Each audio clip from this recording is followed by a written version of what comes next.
Hi there, long haulers. You've just got long haul COVID, or you think you've got long haul COVID.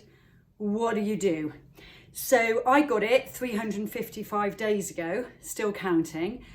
In the beginning, every day you wake up thinking, I'm going to obviously feel normal today, and then you don't. And then symptoms start escalating and weird stuff starts happening, start freaking out. And before you know it, you're on this roller coaster of symptoms, desperate for help. Doctors don't really know what to do with you unless you're rushed into emergency and then given some kind of, hardcore treatment. There are loads of us out there who didn't go on ventilators, didn't have extreme acute reactions, but are nevertheless dealing with debilitating dis-ease every single day that this journey continues. So the only thing I can offer is to help you understand the process for your mental health, of what are things that I did that kept me going, that kept me positive, that kept me functioning in the midst of my adversity, kept me single mum homeschooling, kept me walking my dog every day. So for me, it was experimenting with lots of different supplements.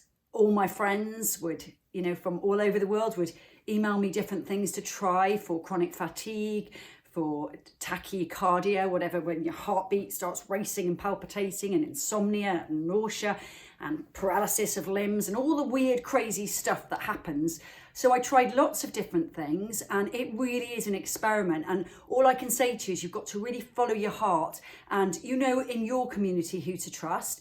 And if you don't have people in your community that have any clue about anything alternative other than just what you can get from big pharma and doctors who prescribe you specific things for specific symptoms that you're experiencing, then it really is a case of experimentation. And so you can go Google different things that you're experiencing. There's so much information now for long haulers that didn't exist a year ago. So I really recommend exploring all of the things like vitamin D, vitamin C, zinc, all the things that people tell you help them. Go and see what symptoms they had. If they had similar ones and they definitely feel like improvement happened, maybe that's something to experiment with. I'm not a medical doctor. I have no experience when it comes to anything other than my own life experiment as a guinea pig with an uncertain disease with no release date. And so for me, everything has been about staying as healthy as possible, as positive as possible, walking out the discomfort. So I'm a real proponent of being in nature. I know that's difficult and not everybody has that access, but just slow, gentle breathing exercises, walking, gentle stretching. I wasn't able to do yoga or anything like that till very recently. I've just started very gentle stretching again. So I have a lot of lost muscle memory and stuff like that I need to start working on. Body work, if you can get access to a good body worker, a sports therapist, a masseuse, someone who can stretch you out, I thoroughly recommend it. The most beneficial thing for me since I contracted long COVID has been a number of sessions I've had from a body worker that I wasn't able to get during extreme lockdowns, but around the lockdowns, I managed to get a couple of treatments here and there, and it was just life-changing. I can't tell you. Watching positive content is also an absolute must. Don't watch negative shit. Just don't do it. Don't do it for yourself. Just start looking at all those amazing, uplifting, inspiring documentaries and films about people who, just hurdle insurmountable odds and triumph in the wake of disaster and despair. Go watch those, because those are the very things that will make you go, oh, this is just a blip in my life. I'm going to get through it. I will wake up one day and feel better. It is a slow process. I'm not going to lie to you. I feel like I've been a tortoise, not a hare, all year long, but didn't the tortoise win the race?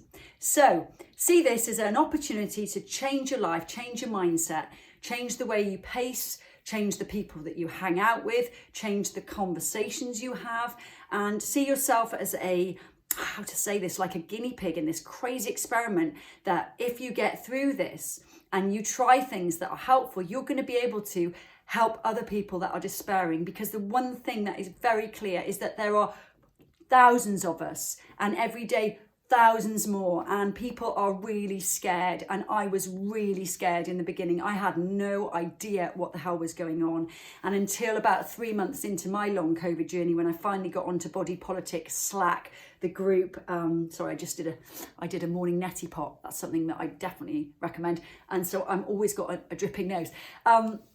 Body Politics Slack groups and long haul COVID fighter groups online. What a community of people, you know, people who are really suffering debilitating symptoms, but nevertheless striving onwards, really helping each other, propping each other up. And that's what this is about. We're a family, a global family, whether we have long COVID or not long COVID, whether we've got mental health issues or no mental health issues, debilitating chronic fatigue syndrome, all the different kinds of things that make you vulnerable and afraid and anxiety riddled in the middle of the night because you don't know what's going on. Why can't I feel my arms? Why have I buckled over for no reason? Why am I short of breath? Just literally, can't have a shower without my heart racing? You know, all those things that are really scary in the beginning are okay, and you're going to get through it. You will get through it. You'll have days that seem to be like chipper, and you're going to have days where you feel despair. The most important thing is to keep going. We have a saying in Wales, Dali Fynd, keep going. One step in front of the other, just every day, even if you accomplish a little tiny thing, and it might be that those things you accomplish are only for you to get your arse out of bed and to wash, get dressed, go for a walk. It might be as simple as that. If you're lucky enough to be able to function and work in the midst of your long COVID journey, it might be that you tick off one thing on your list of things to do. That is an accomplishment. Clap yourself on the back. I was a multitasking, crazy lunatic workaholic before I got long COVID, and it has literally kicked my arse into slowing the down. So you wouldn't think that because I'm speaking very fast, but it's because I want to get a lot of information out really, really quickly so that I can go back to bed and rest. I love you all. Please stay safe. I hope that some of the things on this channel will help you personally connect with something, whether it's meditation, qigong, tapping, whatever is your thing that helps you personally have a good moment, and then another good moment, and then another good moment towards getting better from this, what do you want to call it, interruption?